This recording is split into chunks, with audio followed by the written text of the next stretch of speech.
market leaders in UK renewables and also fast securing a market leadership space in Europe, we believe the government has had a very important role to play in the development and actually incentivizing investors, both from the private sector but also from institutional perspective into the renewable space. The UK is a great example where the government played a role at the very forefront, providing subsidies at the time that the sector needed them to galvanize capital allocations into renewables. And today the sector is very self-sustainable. It's at a very cool inflection point, and we actually think the government has done a great job on that. Very briefly, is this investment going to come at the expense of investments in conventional energy sources or from elsewhere? That's a really interesting question. I think what's really important is to understand the demand for energy sources and the aspirations that the UK and the globe really have around driving an accelerated growth toward a low-carbon economy. So there's a natural trend. The survey that we just completed has certainly shown that investors are continuing to add momentum and continuing to invest in the space with renewables, and there needs to be much more significant investment to meet the energy needs from a renewable standpoint. All right, Hitty Singh from Octopus, got to leave it there. Thanks for joining me. Thanks, Ian. The oil price has been one of the main talking points this morning following news that Saudi Arabia is going to be cutting production by more than it agreed in the recent round of OPEC cuts. A barrel of Brent crude will currently set you back $62.86 a barrel. That's up just under 2.25%. It's put a spring in the step of both the oil majors in the FTSE today. BP and Royal Dutch Shell ahead this morning, and that in turn has helped to send the FTSE 100 itself. All right, well, look at that, it's just flipped into negative territory. It was high just before we were coming on there. It's currently more or less flat there. All the other major European indices are also higher today amid general optimism about a possible US-China trade deal. That optimism means that on the FX markets, the US dollar has been strong right across the board. The pound earlier hit a 3-week low against the greenback, but as you can see, it's a quarter of 1 percentage point higher now. Well, for more on the markets, I'm joined by Tom Stevenson. He's the investment director at Fidelity International. Tom, very good afternoon to you. We've had a survey today from Merrill Lynch of all the fund managers, which is actually pretty damn beat, isn't it? Well, it was a bit of a mixed bag, actually, Ian. So this is a monthly survey that Bank of America, Merrill Lynch does with quite a wide range of fund managers. They have about $500 billion of assets under management. So what they think is very significant for the market. You're right, there is a downbeat side to it. The allocations to cash are at their highest for many years, and that is typically a sign of cautiousness among fund managers.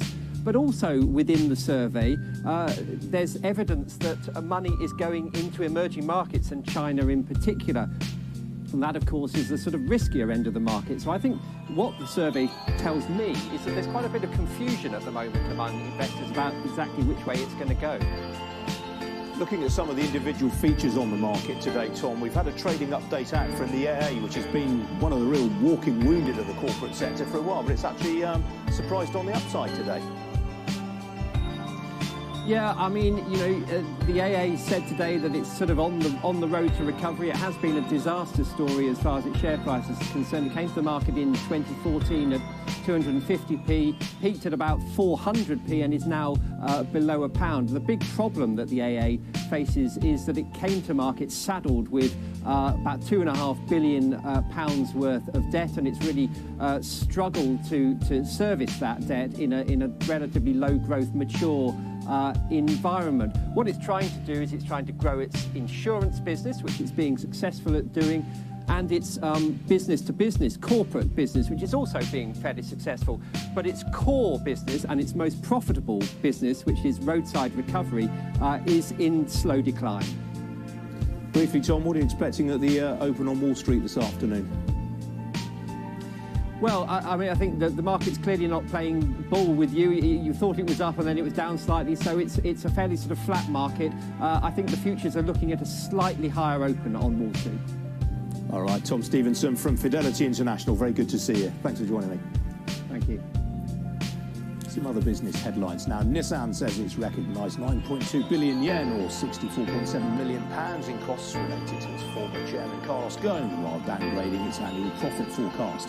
The Japanese car maker, which sacked Mr. Ghosn in November after uncovering alleged financial misconduct, said the charge covered compensation and expenses over several years. And he remains in a Tokyo prison cell awaiting trial and denies all the accusations he faces in the country. Investors have continued to punish Stewie as the tour operator reported a widening loss in the quarter to the end of December. This follows a profits warning last week, due in part to the summer heatwave and Brexit uncertainty. It's currently the biggest fall on the FTSE 100. ThyssenKrupp, which is merging its European steel operations with those of Tata Steel, has warned of growing economic and political uncertainties affecting its business. The German industrial giant cited weaker Chinese growth and Brexit. The European Commission is expected to give a decision this week on whether the company's joint venture with Tata Steel, owner of the giant steelworks at Port in South Wales, can go ahead. Our car rental startup aimed at millennials has raised £17.3 million in funding today to expand across the UK. Virtuo, which launched last year, says they're taking on the car hire giants by simplifying the process of renting a car. Well, as Chief Executive Karim Kadura is with me now. Karim, very good afternoon. Hi, Ian. What are you going to do with the money? Well, shifting gears, we're becoming a true pan-European car rental player. We'll be expanding massively, pushing the innovation even further to create a unique experience for our customers, and obviously doubling the team. Virtuo is already available in 3 countries, 11 different cities. We're pushing that to even 6 more cities this summer: Manchester, Edinburgh, Bristol, and obviously launching new countries, Germany and Spain. So how do you differ from the established car rental giants, the likes of Hertz and Avis? Well, you know what it's like to rent a car. I mean, you've done that. It's such a painful process. You can say that again. Yeah. You rent to the counter and you see that huge line, paperwork and everything, the car that you actually booked. And basically, Virtuo is removing the hassle and pain away by providing you a seamless experience, full, digital, 100% mobile experience where you actually book your car rental, you unlock it with your phone becomes the key to the car, and you actually drive away. Simple as that, 24/7. So if you want to rent a car at 10 p.m., that works. And obviously guaranteed cars, because that's one of the disappointment when renting cars, that you don't know what you're going to get. The car you book in Virtuo is the car you're going to have. And when you return the car, I mean, obviously people occasionally get a prang when they're renting a car. If there's no paperwork and no desk, how do you admit to having had it? Well, it's very much a self-service sort of business where as a customer you're asked to do every steps of it, and customers do enjoy that because your app essentially is basically accompanying you on the journey. So it actually will be your tool to inspect the car as well. So if you see any dents in the car, you might report that. So everything is done by yourself. And you are targeting specifically millennials. Why is that? We're the new generation of car rental. That's how we like to name ourselves. I think we're in a booming sharing economy where younger generations don't actually relate to any of those travel, dinosaurs, if I may speak of them this way, and want something that's fast, seamless, and up to their expectations and needs. So that's what we created. And plainly, you're betting on a continuing decline in car ownership. Well, we are, because the interesting part of our business is that we came into this market thinking that the car rental industry, a $60 billion industry, is huge. At the same time, there's residents around Europe, European cities, with very low incentive to possess a car in a city that find in Virtuo a very nice tool to be able to hop in the car on demand, hassle-free. Clearly, you've no concerns at all about Brexit because you're expanding right across. Clearly not. I mean, that hasn't had any impact on us. I mean, we're a European company with European and global ambitions, European investors. That didn't deter us or them to going to the UK. It didn't cause any troubles in hiring any people in the UK. So we don't see that as a problem. Are you competing as much with the car club, the likes of So they're doing a very different business. They are competing in a sort of urban mobility environment where what they're actually serving is a use case of you getting into a car for 15 minutes. We are in the business of car rental. That is a huge business served in airports, cities, and train stations. That is actually rental by the day. We rent cars on average for 4 days, up to a month. So that's very much a difference in the duration. Our cars are inspected after every return, whereas it's not the case in the car sharing and car club environment. We've got to leave it there. Thanks very much. Thank you. Best of luck with it. Well, still to come on Ian King Live. I'll talk to a rising star of the business world.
Bring you Sky News financial updates. New news for investments.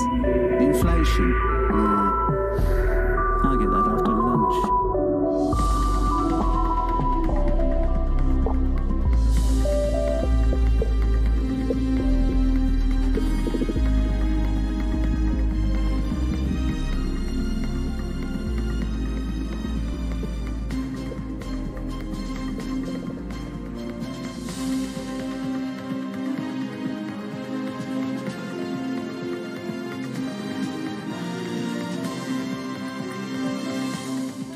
Vitality Invest ISAs bring you Sky News financial updates. New news for investments. Welcome back.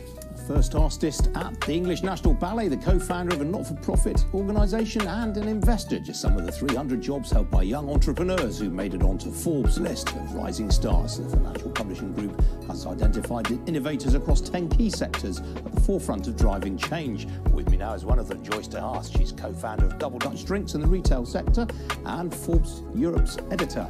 Alex Wood. Alex, let me start with you. How do you decide who gets in?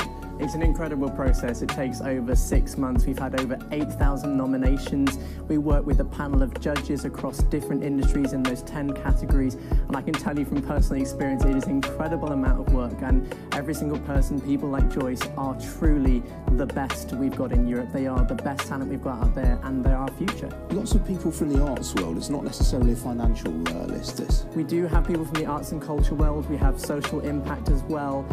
But we do have people from finance. We have people across all of the industries. And what we want to do at Forbes is really champion people across all the sectors and give you a picture of the future leaders. Joyce, you've been in business for how long? 3.5 years. 3.5 years. And what gave you, why did you want to go into the drink sector? Well, my sister and I, during our years at university, we never really liked the budget spirits or like the beer, so we started experimenting with making sodas more interesting in our kitchen, and from there we moved to London, and then eventually our university in London gave us our initial funding. You're up against some big beasts, though. I mean, not only Schweppes and Britvic, but also, of course, Fever Tree, which has been a huge success.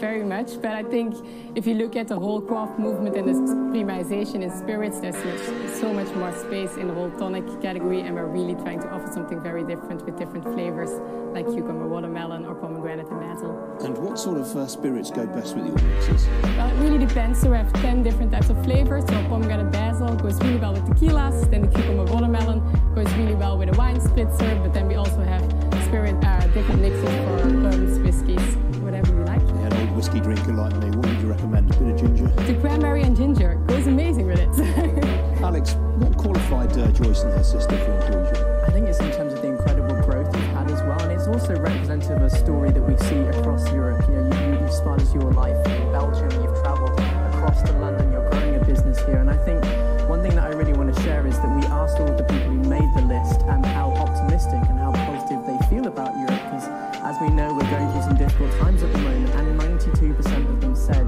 that despite everything, they feel optimistic about the future for startups. And so this is about celebrating that optimism, celebrating that growth, and also it's about a relationship between us as well. At Forbes, it's not just about being on the list, it's about following these leaders and seeing where they go next. All right, Alex Wood from Forbes, Joyce de Haas from Double Dutch Drinks. Good to see you both. Thanks for joining me. That's it from me. You've been watching Ian King Live. There's bags of video content and analysis on the business pages of the Sky News website. I'm back this time tomorrow. I hope to see you then, but do stay tuned. The Kate Burnley Show is next.